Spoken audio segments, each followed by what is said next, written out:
नमस्कार. आज आपण एका अत्यंत महत्त्वाच्या आणि थेट काळजाला भिडणाऱ्या विषयाच्या खोलात जाणार आहोत. एक साधं वाटणारं वाक्य, पण त्यात दडलेली समाजपुरुषाची मानसिकता आणि त्याच्याकडून असलेल्या अपेक्षा, यावरच आजचं हे आपलं सखोल विश्लेषण असणार आहे. समाजात वावरताना पुरुषांच्या भावनिकतेबद्दल ज्या गोष्टी आपण अनेकदा गृहीत धरतो, त्यावर आज अगदी बारकाईने प्रकाश टाकायचा आहे. हे मूळ वाक्य नीट समजून घेऊया. नवरा अश्रू लपवणारा योद्धा, त्यालाही रडावंसं वाटतं, पण तो कधीच दिसू देत नाही. बापरे, एका ओळीत केवढा मोठा अर्थ दडलाय. हे केवळ काही शब्द नाहीत, तर तो एक असा आरसा आहे जो शतकानुशतके चालत आलेल्या सामाजिक रचनेचं हुबेहूब प्रतिबिंब दाखवतो. याच एका वाक्यावर आजचं हे संपूर्ण विश्लेषण आधारलेलं आहे आणि आता आपण याचा एक एक पदर उलगडून पाहणार आहोत. तर सर्वात आधी यातील पहिल्या भागाकडे म्हणजेच कणखर योद्धा या संकल्पनेकडे वळूया. इथे एक अतिशय रंजक गोष्ट म्हणजे योद्धा या शब्दाचा केलेला चपखल वापर. विचार करण्यासारखी गोष्ट आहे ना. इथे नवऱ्याला केवळ एक जोडीदार किंवा कुटुंबाचा घटक म्हटलं नाहीये, तर त्याला थेट योद्धा म्हटलंय. कारण रोजचं जगणं, कुटुंबाची जबाबदारी, आर्थिक तडजोडी आणि सर्वांना सुरक्षित ठेवण्याची धडपड, हे सगळं एखाद्या युद्धभूमीपेक्षा नक्कीच कमी नसतं. आणि या युद्धात समाजाला एक असा खडक हवा असतो जो कधीच ढासळणार नाही. त्याच्याकडून कोणत्याही परिस्थितीत फक्त लढत राहण्याचीच अपेक्षा असते. आता या विश्लेषणाच्या पुढच्या टप्प्याकडे जाऊया. लपवलेले अश्रू आणि दडपलेल्या भावना.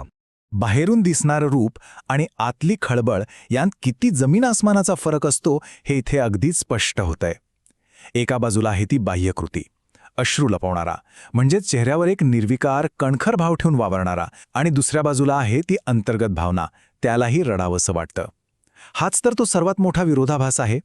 तो एक पुरुष असला, एक नवरा असला, तरी त्याची मन मोकळं करण्याची नैसर्गिक मानवी गरज अजिबात संपत नाही.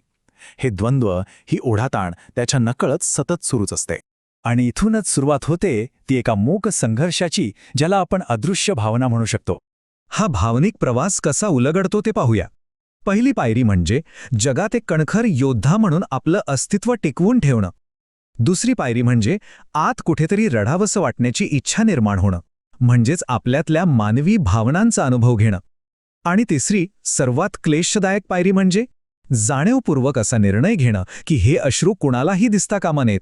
हा काही आपोआप घडणारा प्रकार नाहीये. तो घेण्यासाठी रोज, प्रत्येक क्षणी प्रचंड मानसिक ऊर्जा खर्च करावी लागते.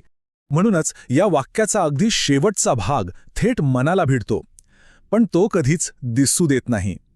या शब्दांत केवढं मोठं एकाकीपण आणि कठोरता लपलेली आहे.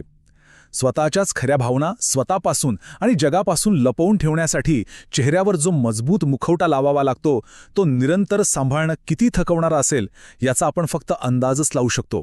तो केवळ अश्रू पुसत नाही, तर तो अक्षरशः अश्रू पिऊन जगतो, हेच यातून सिद्ध होतं.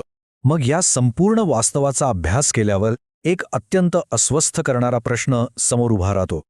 कधीही अश्रू न दिसू देणारा हा मूक योद्धा बनण्याची नेमकी किंमत काय मोजावी लागते? ह्या कणखरपणाच्या पडद्यामागे किती न सांगितलेल्या वेदना आणि किती भयानक मानसिक ताण दडलेला असेल? कुटुंबासाठी लढताना स्वतःमधल्या माणसाचा असा गळा घोटणं खरोखरच योग्य आहे का? आजच्या या सखोल विश्लेषणानंतर हा प्रश्न नक्कीच आपल्या सगळ्यांना अंतर्मुख करेल आणि या वास्तवावर विचार नक्कीच पुढे चालू राहील.